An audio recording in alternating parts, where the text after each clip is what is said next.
Do you miss me yet? Do you miss me yet? In front of an adoring crowd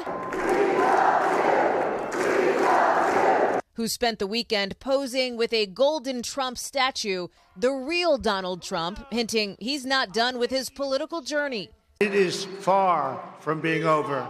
And not done fanning the flames of conspiracy theories by lying about the election results. As you know, they just lost the White House, but it's one of those things. But who knows? Who knows? I may even decide to beat them for a third time, okay?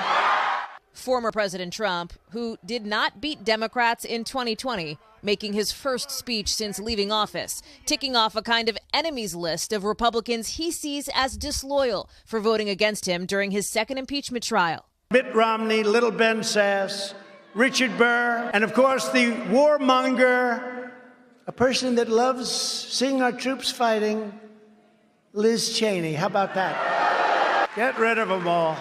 Still, he's pledging whatever he does next, he'll do it under the banner of the GOP. They kept saying, he's going to start a brand new party. We have the Republican Party. It's going to unite and be stronger than ever before. I am not starting a new party. The former president blasting the current president on his handling of the pandemic while explicitly urging people to get vaccinated. Everybody go get your shot. All of it red meat for the pro-Trump base gathered at the conservative conference in Orlando, featuring a who's who of Trump allies. Notably not there, former Vice President Mike Pence, who was invited but declined, and former UN Ambassador Nikki Haley, widely believed to be planning her own presidential run in 2024.